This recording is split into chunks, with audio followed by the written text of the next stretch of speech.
On today's episode of Attention Alva, we'll be speaking with someone who cares deeply about the veterans of New York City and all veterans. Stay tuned. You won't want to miss this episode.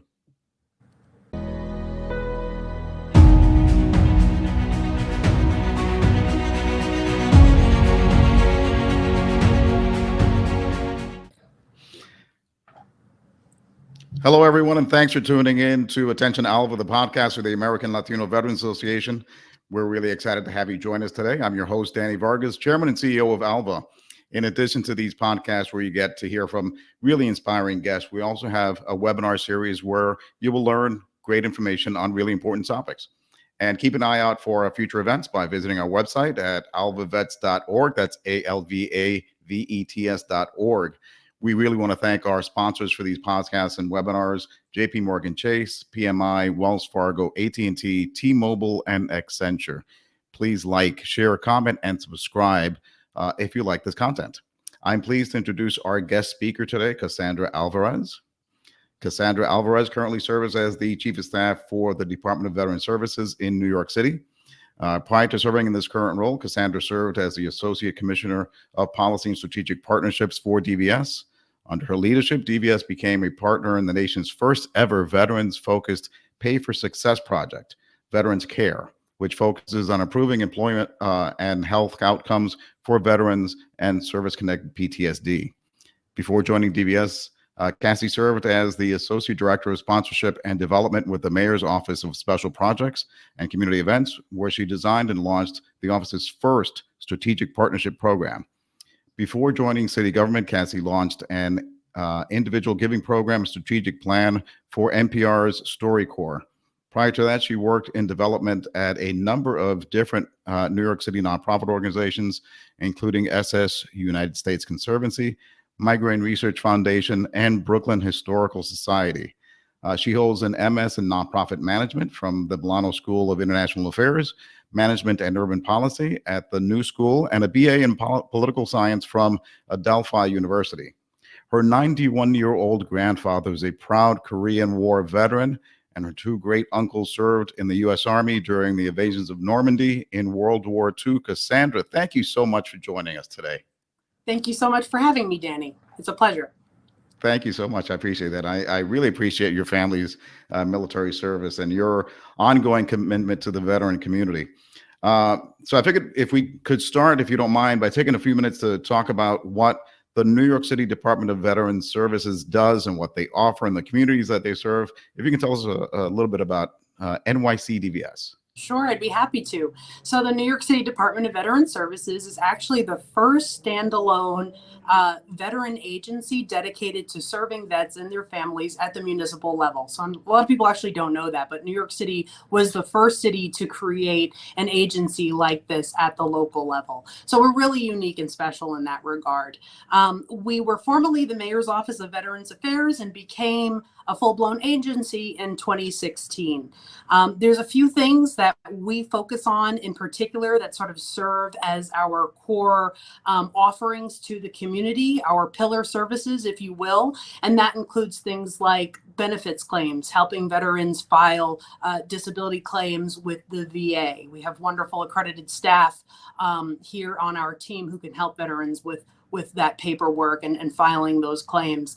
Same thing goes with housing. We play a really big role in helping veterans who are without a home find a permanent place to live. So we help veterans obtain housing vouchers, find compatible housing, and we do that through a veteran peer coordinator program, which leverages that peer connection to help veterans who are sort of in this vulnerable space in their lives find again, stable housing and a pathway forward to living a purposeful life in New York City. The other thing that we do here is we refer veterans to a plethora of different services through our Vet Connect NYC network, which includes about 80 vetted service providers all across the city, which accept referrals from our office to help veterans with things like mental health, peer support, financial assistance, financial education, legal support. And that, again, is done through our Vet Connect NYC platform. Then we have a number of different special programs that our office manages.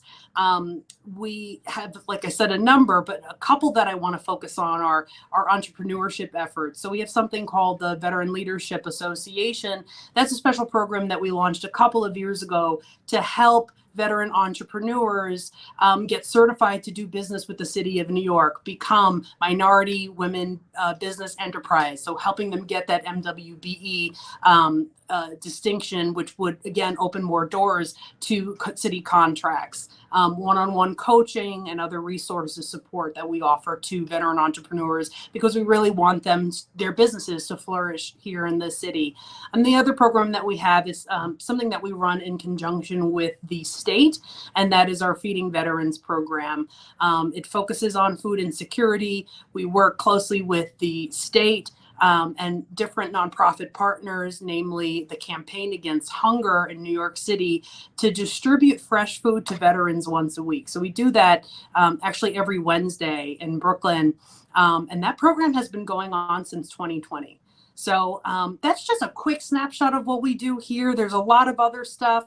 At the end of this, I will share the agency's information so folks can find out more about who we are and what we do. Our agency was created to serve veterans across the 5 boroughs, regardless of their discharge status. So that's the other important thing. And we are also here to serve vets and their families, because families serve too. So I hope that's a quick snapshot, Danny.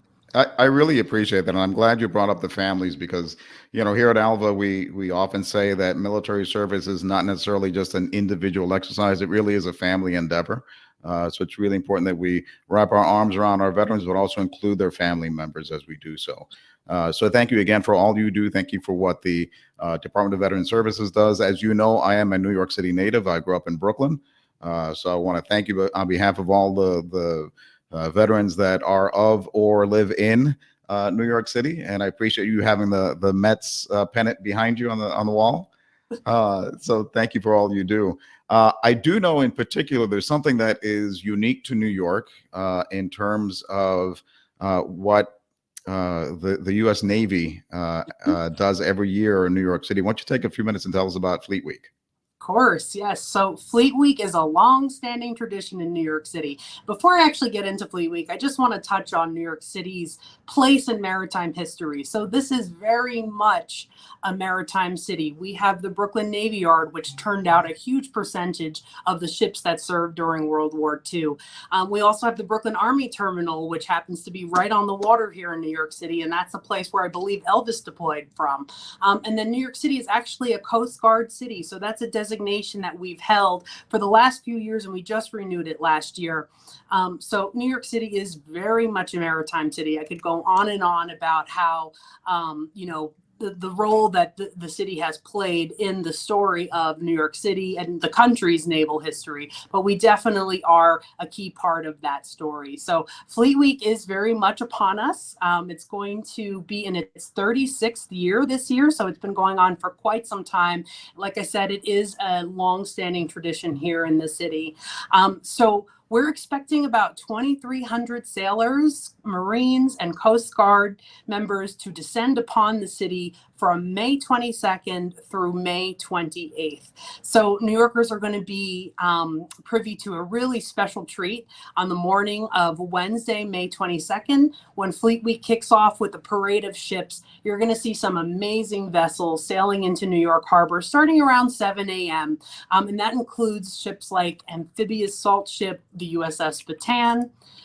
We have the U.S. Coast Guard cutter Sturgeon Bay, the littoral combat ship LCS ship USS Marinette, and that's just a few of them. And then there's also going to be some international visitors this year too. We have a couple of ships that are going to be visiting from Germany. So there's going to be tours throughout the week. The best place to find out more information about what the Navy, the Marines, and the Coast Guard have going on next week is to visit the Navy's website. And I'll share that link with you, Danny, so that our listeners can also access it. Like I said, there's going to be demonstrations. There's going to be just various activities going on in Times Square. And then, just New Yorkers will be able to take in all the sights on the river, but also engage with our sea service members. So, there's sort of that iconic image of them all going out and having a great time in 42nd Street. We're going to see that again next year. Fleet Week is a great way to say thank you to our sea service members. It's a great educational moment for people to learn more about what our sea services do. The Coast Guard, for example, plays such a huge role both at home and then abroad. So people can learn about things like that. And then it's a really great socioeconomic engine too for us. I mean, we are able to, bring in lots of tourists. Lots of spending goes on during this week. So it's really great for the city's economy too. So we love the Navy. We have a very close working relationship with them. In addition to the Mayor's Office of Citywide Event Management, who does an incredible job every year planning Fleet Week on behalf of the city. So it's just a lot of great energy around what's going to happen next week. And we're super excited. Well, I'm an Air Force veteran, but I'm happy to salute our Navy, Coast Guard, and Marine Corps brothers and sisters during Fleet Week. It's gonna be an awesome event, I'm sure. And there's always that iconic image of at the end of World War II, you've got the sailor holding and kissing the girl in the middle of Times Square. That's such a New York image. Right. So I love the fact that New York has those incredibly rich ties. I did want to take an opportunity for those that are listening via audio as opposed to video. If you can just give us that website real quick for Fleet Week. Yeah, and then I'll also post the actual link in the video portion. Absolutely. So the best way to do it is to go to the Navy's website. And again, that's kind of like a long link, but what I'm looking at right here is cnrma.cnic.navy.mil. And then you put /operations and management /Fleet Week New York. So that's a really long URL, but if you just Google Fleet Week NYC plus Navy, you'll find the information pretty easily. There's a number of different news outlets that have the information shared on their websites, including NBC, Time Out New York. They've all got the same information out there, so it's definitely accessible. Fantastic. Listen, I did want to take a moment, if you don't mind, to get a little bit deeper into sort of your family's experience in military service, just so we can get a better feel for your personal commitment to the veteran community. So if you can, I know your grandfather served, your great uncles served. So give us a little bit of a taste of your family's experience. Absolutely. So like yourself, I actually am Puerto Rican, Brooklyn, born and raised. We've got very deep roots in this borough and in this city. And with that also comes deep roots in the military. So as you mentioned, Danny, I do have two great uncles, one who served in the Pacific Theater and then the other who served in the invasion of Normandy. He was actually in the second wave. He was lucky enough to be in the second wave, but he did live most of his life with injuries because of his bravery and the bravery of his brothers that day. And then I do have a grandfather. Unfortunately, he has passed away. I do have to update the bio that's on the DVS website. He did pass away a couple of years ago, but he served in Korea. And he was in the Army. He was one of few Latinos who were in his unit. He faced great adversity because of his ethnicity, because of his background, because of his skin color. But despite that, he still served his nation every day during that time. And he did so with pride. And that has always been a source of pride for our country. As Puerto Ricans, we became citizens in 1917. So, being Americans is really part of our DNA, and it really means something special to us. So we're very proud of my family's service. I also have an uncle who is in the Navy Reserves right now, and he's a commander. And I see him every Fleet Week. So we definitely do have military service members in our family. I myself am a civilian, but I think it's very important to support our military because, this is an all volunteer force. If we're not taking care of them when they get out, people are not going to sign up. And so New York City is striving to become more of a military-friendly, veteran-friendly city every day because we know the value that veterans bring to our world, our society. And so I am very proud of it. I hope that others who are hearing this, who are Latinos, are very proud of their veteran stories and are encouraged to share their experiences. We have a very unique experience as Puerto Ricans who served. And so I thank you for creating this space for me to share that, but also what you're doing with ALVA, creating that space for our Latino veteran leaders to step up and be voices in the community and lead others to success. So I thank you for that. Here, here, and I really appreciate everything you just said. I greatly appreciate what you do and what the great work of all of the other veteran serving organizations around the country that are working hard every day to make sure that we're providing the services, support, and stories of our veterans around the country. Speaking of Latino veterans, can you give us a sense of, of all the many veterans that you serve?